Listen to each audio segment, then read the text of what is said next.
Monsieur le Président de l'Assemblée générale des Nations unies,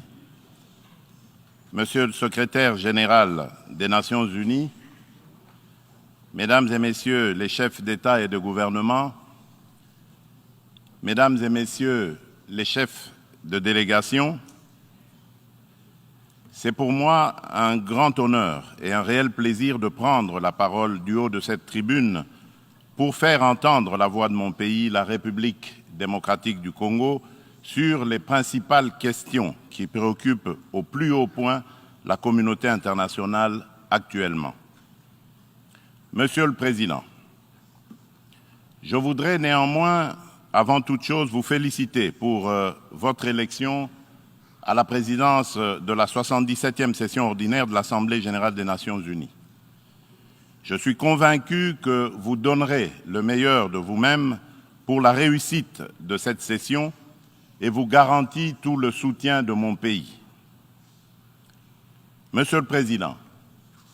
les défis majeurs auxquels l'humanité fait face actuellement sont les suivants.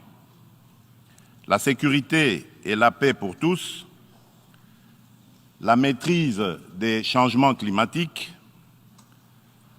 la relance de l'économie mondiale après la Covid-19, la lutte contre la pauvreté et la promotion du bien-être collectif. Ces principaux défis sont complexes et intimement enchevêtrés. Conscient de cette réalité, je salue le choix judicieux et la pertinence du thème central de ces assises, à savoir un tournant décisif des solutions transformatrices face à des défis intriqués. À l'évidence, le relèvement de ces défis exige plus de concertation,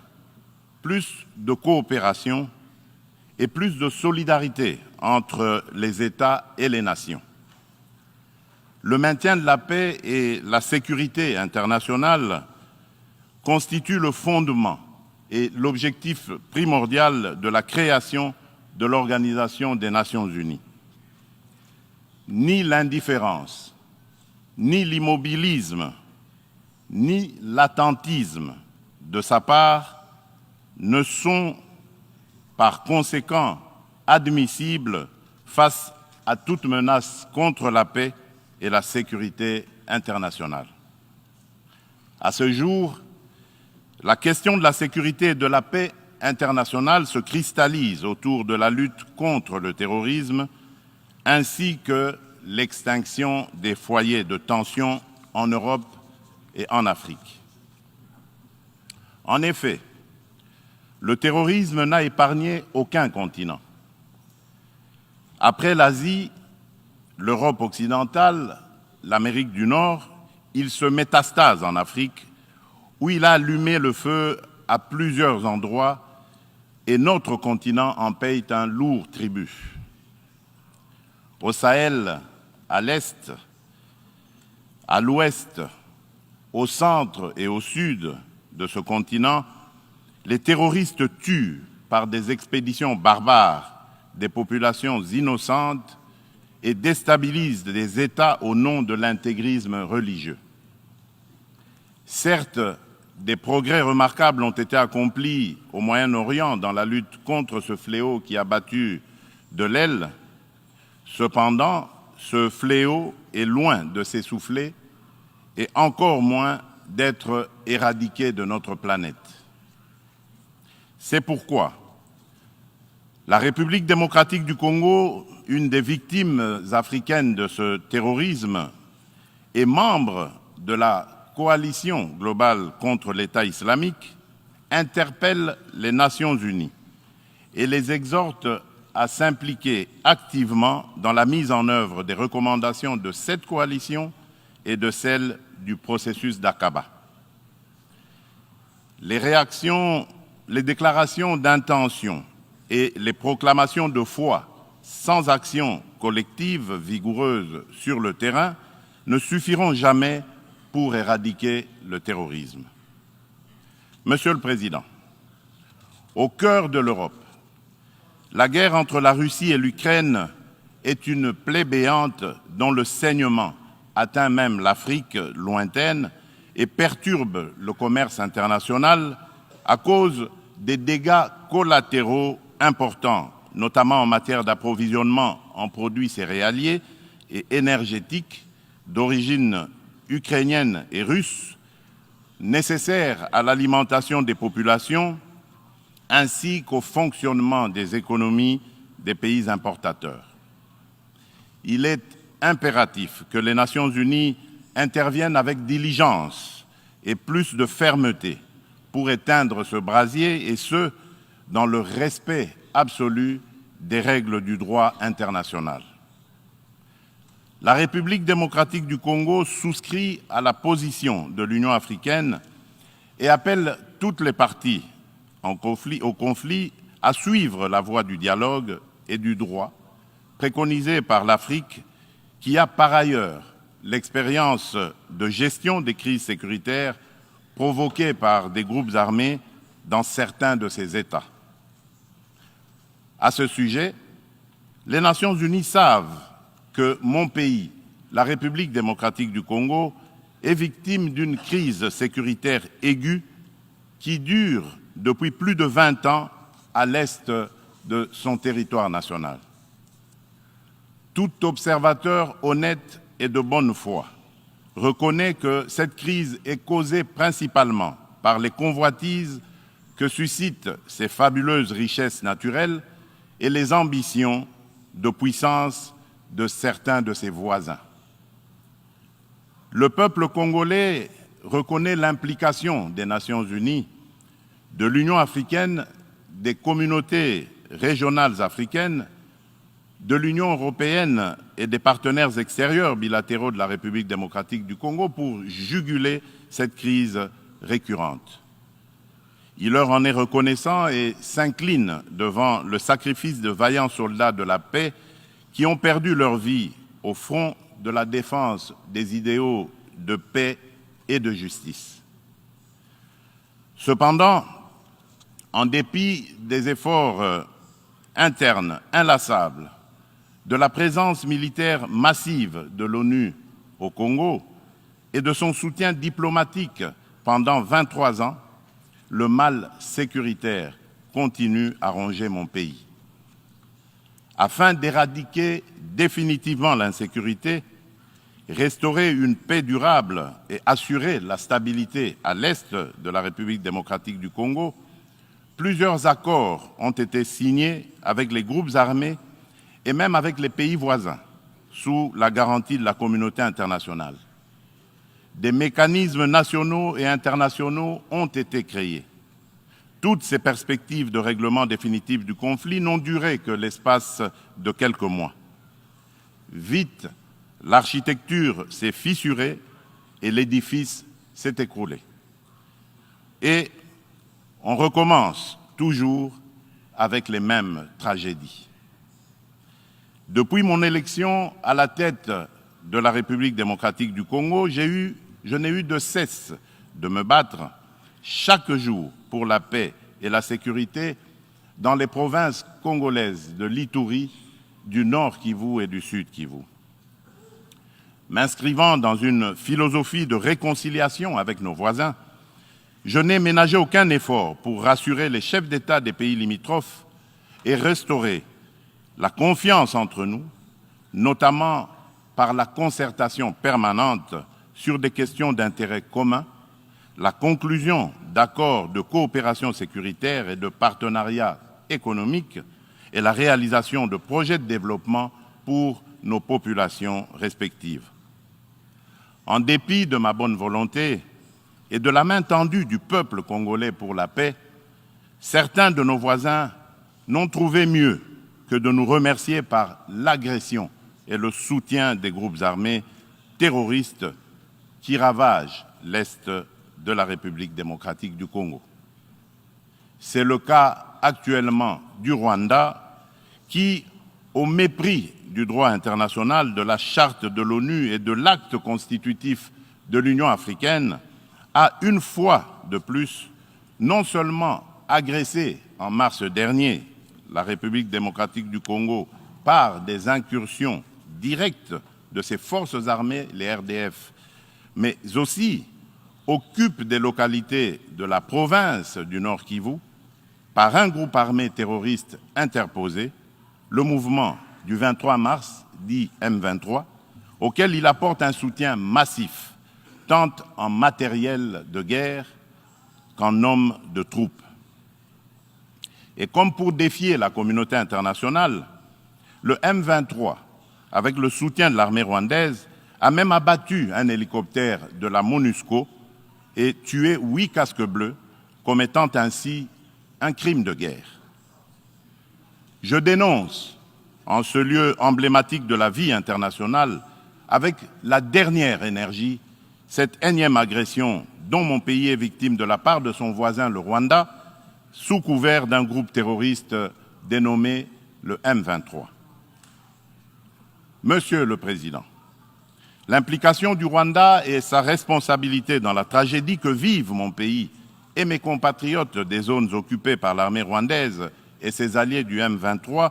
ne sont plus discutables, dès lors que plus d'une fois, aussi bien les groupes d'experts dûment mandatés par l'ONU et le mécanisme conjoint de vérification élargie de la conférence internationale sur la région des Grands Lacs, la CIRGL, que des organisations non gouvernementales, humanitaires et des droits de l'homme crédibles les ont établis dans des rapports documentés et objectifs à la limite du scientifique. Au demeurant, pour éclairer la communauté des nations et mettre fin aux sempiternelles dénégations des autorités rwandaises,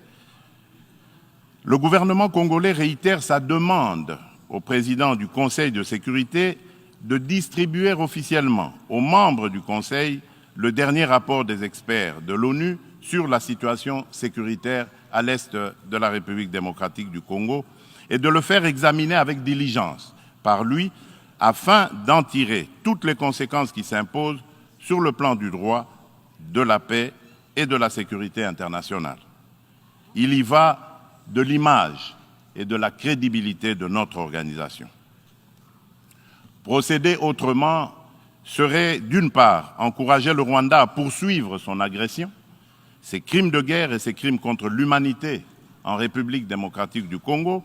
et d'autre part, nourrir davantage la suspicion légitime des Congolais sur l'impartialité de l'ONU, ainsi que la complicité de certains de ses membres dans ces crimes. C'est pour mettre fin à cette suspicion et dissiper l'ambiguïté de certaines positions du Conseil de sécurité sur la crise sécuritaire à l'est de la RDC, ambiguïté qui excède la population congolaise et exacerbe la tension entre elle et la mission de l'ONU pour la stabilisation du Congo, la MONUSCO,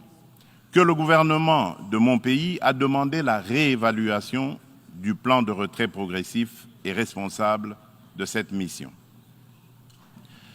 Cette démarche d'ajustement est exigée par le constat unanime, même au niveau le plus élevé de notre organisation,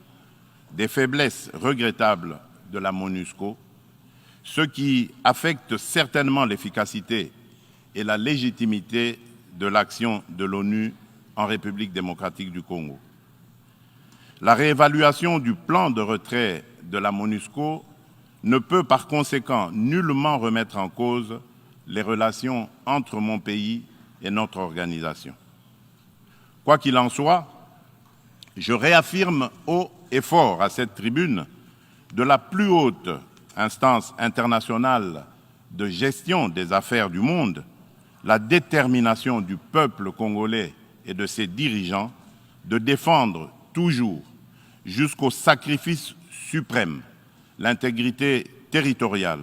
l'indépendance et la souveraineté de leur pays, dans le respect, bien sûr, du droit international et des engagements pris au sein des organisations internationales dont il est membre. C'est ici le lieu pour moi de préciser que l'État congolais et la société civile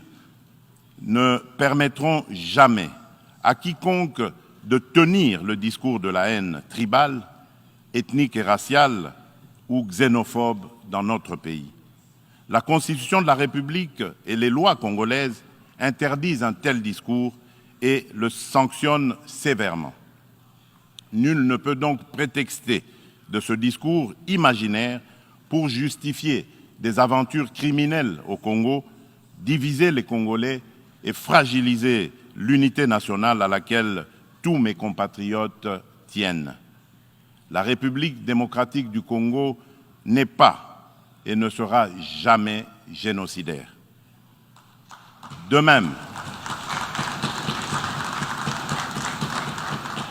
même, je soutiens que la prétendue collaboration que certains officiels congolais entretiendraient avec les opposants rwandais des forces démocratiques pour la libération du Rwanda, les FDLR, dont se servent les dirigeants rwandais pour justifier les agressions répétées de la RDC, est un alibi qui n'est corroboré par aucun fait avéré sur le terrain. En effet, les FDLR ont été décapités et réduites à néant par les forces armées de la République démocratique du Congo, les FARDC, en étroite collaboration avec l'armée rwandaise dans le cadre des opérations conjointes menées il y a quelques années. La République démocratique du Congo a en outre rapatrié plusieurs éléments des FDLR et leurs familles. Dès lors, les Congolais se demandent de quel FDLR parle-t-on? Quel est le mètre carré du territoire rwandais occupé par ces fantomatiques FDLR? À quel lieu précis du sol rwandais a-t-on jamais vu un jour un soldat congolais? Quoi qu'il en soit, la République démocratique du Congo reste disponible pour toute action répressive contre tout groupe armé qui tenterait de troubler la paix et la sécurité dans un pays voisin et dans la région des Grands Lacs. Monsieur le Président, le peuple congolais demande aux Nations Unies, à l'Union africaine, aux communautés régionales africaines et aux partenaires de la République démocratique du Congo de ne plus se fier aux dénégations éhontées des autorités rwandaises et de contribuer plutôt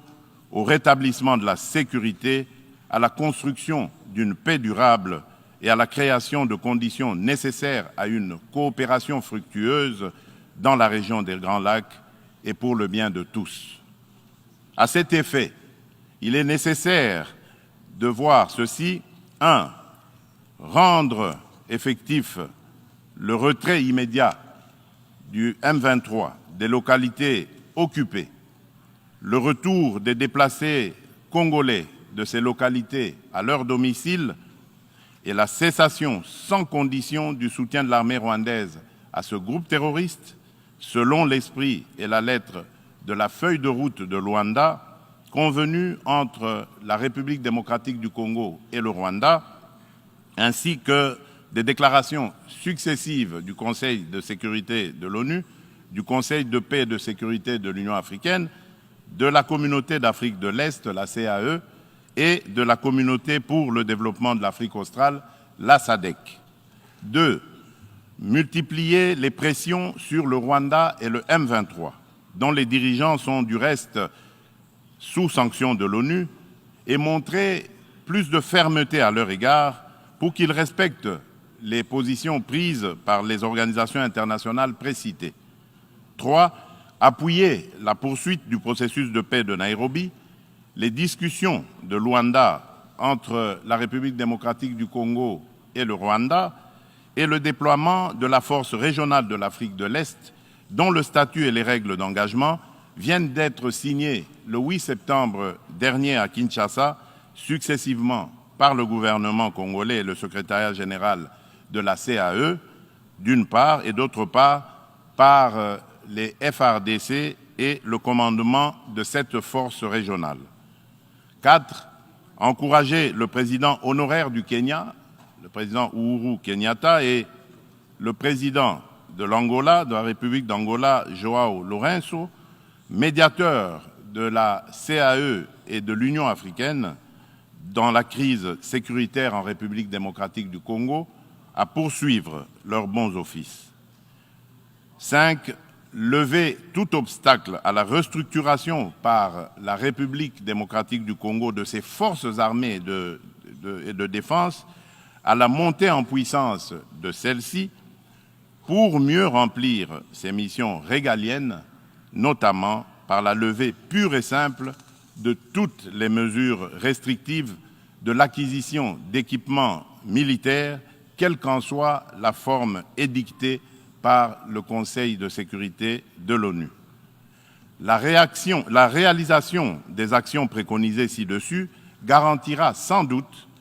le peuple congolais de la certitude d'un règlement de la crise et facilitera un dialogue constructif entre toutes les parties concernées quant à ce. Monsieur le Président, nous, peuple congolais, sommes décidés cette fois-ci à mettre définitivement fin à l'insécurité à l'est de notre pays, quoi qu'il en coûte. L'heure a sonné de casser à jamais le cycle infernal de la violence à l'est de la République démocratique du Congo pour stabiliser la région des Grands Lacs afin de tirer le plus grand bénéfice de ses potentialités économiques ainsi que de sa riche biodiversité pour sauver l'humanité face au changement climatique. La gestion de ces changements pose deux problèmes fondamentaux, à savoir la mise en œuvre d'instruments juridiques et financiers issus de négociations internationales, en particulier dans le cadre des différentes conférences des parties à l'accord des Nations Unies sur le climat, la COP, et la transition énergétique. Il est temps, d'une part, de mettre fin à l'exécution sélective des engagements souscrits par les pollueurs et d'autre part, de compenser au nom de la justice climatique les efforts fournis par les pays moins pollueurs, dont ceux de l'Afrique, pour préserver l'environnement dans l'intérêt de toute notre planète. Quant à la transition énergétique, l'Afrique regorge suffisamment de sources d'énergie renouvelables et de matières premières susceptibles de contribuer à la mobilisation des alternatives crédibles à la double crise énergétique et écologique. De ce point de vue, il est important de relever que la République démocratique du Congo compte parmi les principaux producteurs de minerais stratégiques essentiels à la transition énergétique et à la décarbonisation du secteur des transports, dont notamment le cobalt, le lithium, le nickel ainsi que le manganèse.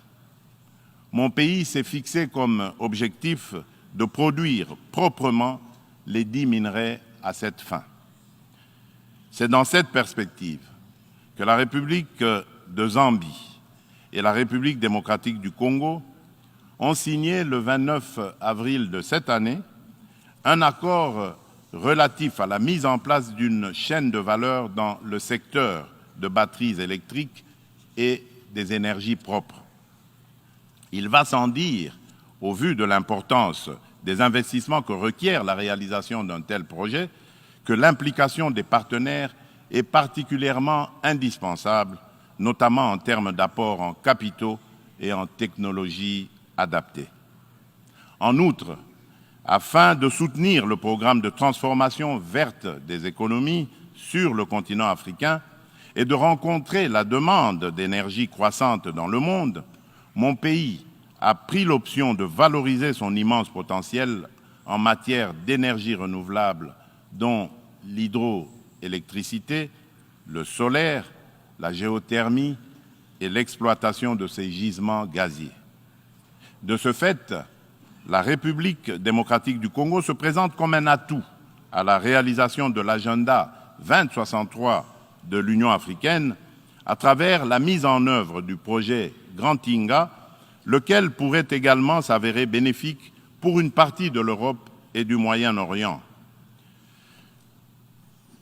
C'est dans cette perspective qu'elle est heureuse d'abriter les travaux préparatoires de la 27e conférence des parties sur le climat, la pré-COP 27,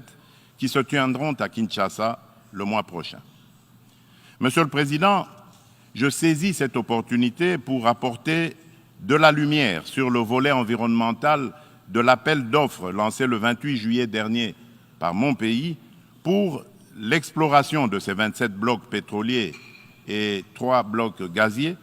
appel qui semble faire inutilement polémique sur la place publique internationale. À ce sujet, il convient de rappeler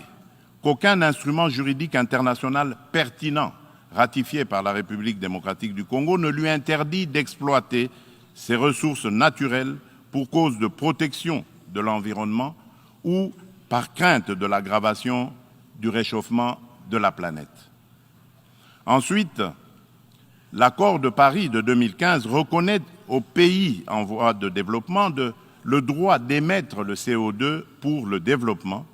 mais en prenant des précautions pour le climat mondial à travers leur contribution déterminée à l'échelle nationale, la CDN.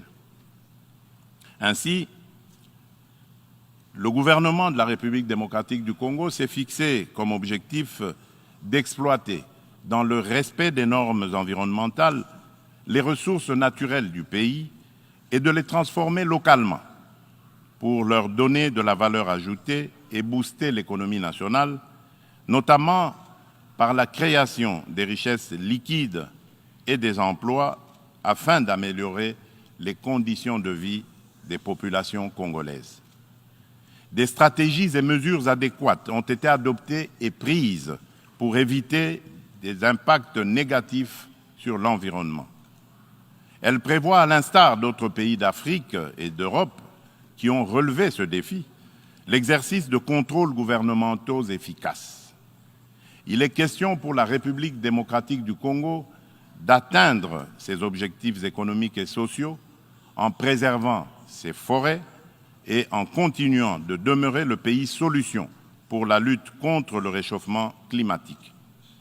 Mon pays reste ouvert à la coopération avec tout partenaire disposé à l'aider à l'atteindre ses objectifs. Sur le plan économique, le pari à gagner est celui de donner les chances de redressement aux économies des pays affaiblis par les effets collatéraux des changements climatiques et du coronavirus, afin de promouvoir une croissance économique mondiale équilibrée et de stopper l'aggravation de la pauvreté dans les pays en développement. Nous ne pouvons pas relever ce défi sans des efforts internes de bonne gouvernance au niveau national, ni investissement productif des richesses, ni transfert réel des ressources financières suffisantes à ceux qui en ont besoin. C'est pourquoi la République démocratique du Congo plaide pour la concrétisation de la proposition de cession par les pays riches d'un pourcentage de leurs droits de tirage spéciaux, les DTS, au Fonds monétaire international, aux pays les moins nantis, faite par la conférence de Paris sur la relance des économies post-Covid-19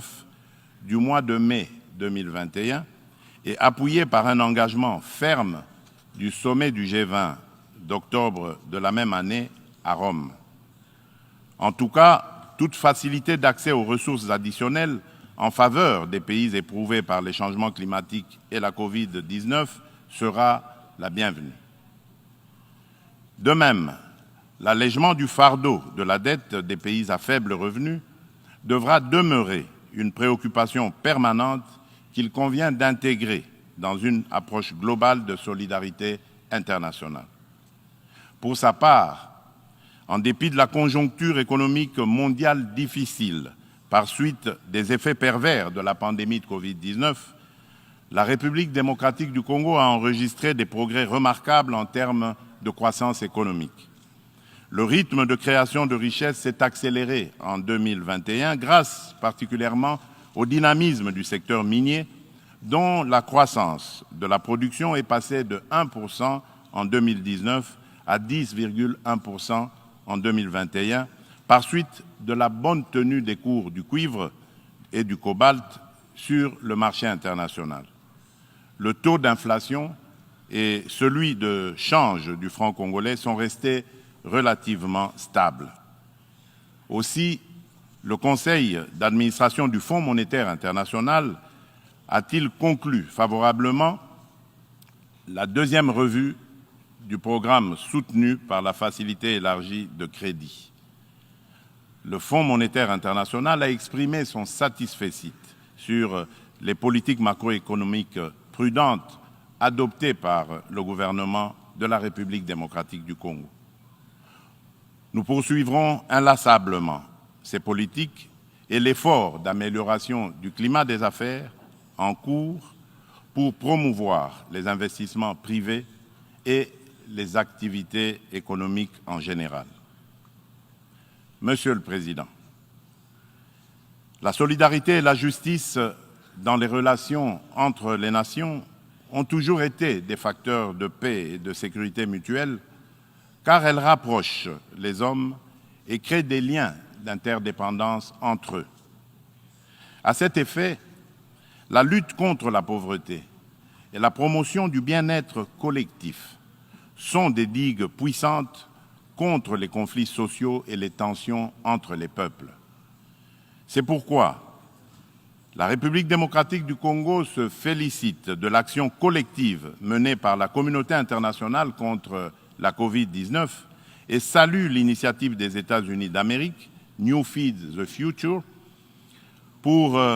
financer l'agriculture afin de combattre la faim et l'insécurité alimentaire en Afrique par suite de la crise russo-ukrainienne et dont la République démocratique du Congo, mon pays, est parmi les pays africains bénéficiaires, pour ne citer que ces cas les plus actuels. Mon pays appelle à de telles actions et initiatives et non seulement contribue à résoudre les problèmes de survie au quotidien et à créer des emplois accessibles au plus grand nombre, mais aussi distribue des revenus et du pouvoir d'achat à la base. En revanche, au nom de la solidarité et de la justice internationale, nous nous posons des questions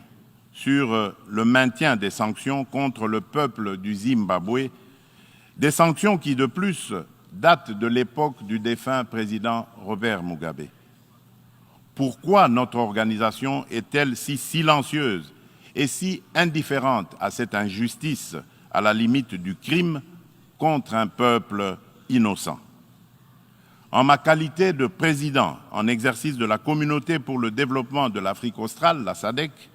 je lance un appel pressant aux Nations unies de mettre tout en œuvre pour obtenir la levée immédiate des sanctions contre la République du Zimbabwe et son peuple.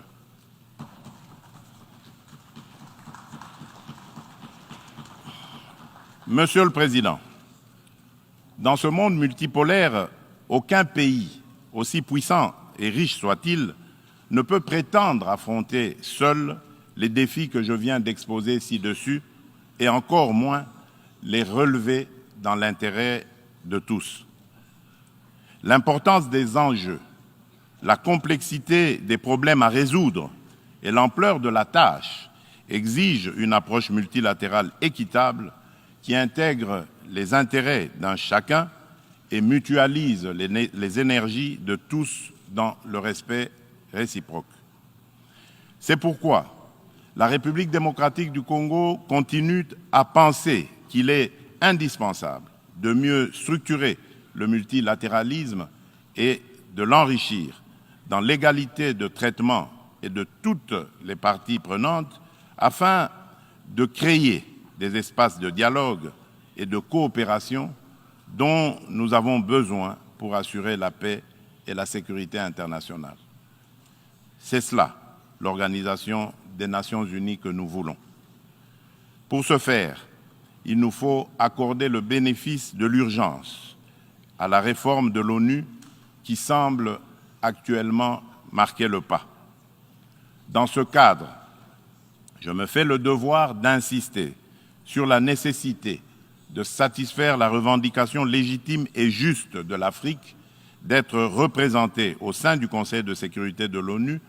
par 2 sièges supplémentaires dans la catégorie des membres non permanents et par 2 autres dans celle des membres permanents, avec les mêmes droits, y compris celui de veto, les mêmes privilèges et obligations que ceux des membres permanents actuels. C'est une question de justice à rendre à un continent, mieux à un pan entier de l'humanité dont le rôle ne cesse de s'accroître chaque jour davantage dans la conduite des affaires internationales. Nous, Africains, y tenons fermement. Monsieur le Président de l'Assemblée générale des Nations unies, Monsieur le Secrétaire général des Nations unies, Mesdames et Messieurs les chefs d'État et de gouvernement, Mesdames et Messieurs les chefs de délégation, pour terminer,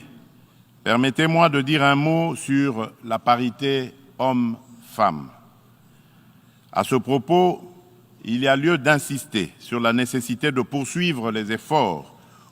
en cours, tant au niveau international qu'à celui des États, pour créer des espaces d'égalité du genre et des opportunités de liberté et d'action pour la femme. Pour ce faire, l'implication des hommes dans les politiques de promotion du genre s'avère nécessaire parce que, d'une part, l'homme partage la vie avec la femme et, d'autre part, depuis des temps immémoriaux, pour des raisons diverses, l'homme s'est forgé une prééminence sur la femme qui lui confère une influence déterminante sur le destin de cette dernière. Nous devons mettre un terme à cette situation de fait. C'est pourquoi,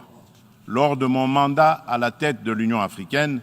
j'ai initié une rencontre des chefs d'État et de gouvernement de l'organisation continentale sous le thème de Conférence des hommes sur la masculinité positive. De ce rendez-vous historique tenu à Kinshasa en 2021, il est sorti une déclaration de l'Union africaine contenant l'engagement des hommes, notamment celui des chefs d'État et de gouvernement, de mettre fin aux violences faites aux femmes et aux filles et apporter des réponses appropriées à cette problématique. Cette déclaration constitue une véritable charte de l'Union africaine pour la femme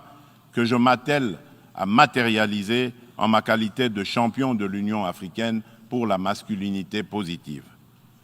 C'est dans ce cadre que j'ai entrepris de promouvoir davantage la Congolaise qui occupe aujourd'hui de plus en plus l'avant-plan de la gestion des affaires publiques au sein des institutions politiques, judiciaires et administratives de mon pays. Cette politique volontariste devra permettre dans l'avenir un changement radical, non seulement de perception de la femme et de son rôle dans la société, mais aussi dans la prise en charge par la femme elle-même de son destin. En effet, la parité n'est pas un cadeau fait à la femme, mais une responsabilité qu'elle doit assumer. Je souhaite plein succès aux travaux de la 77e session ordinaire de l'Assemblée générale. Je vous remercie.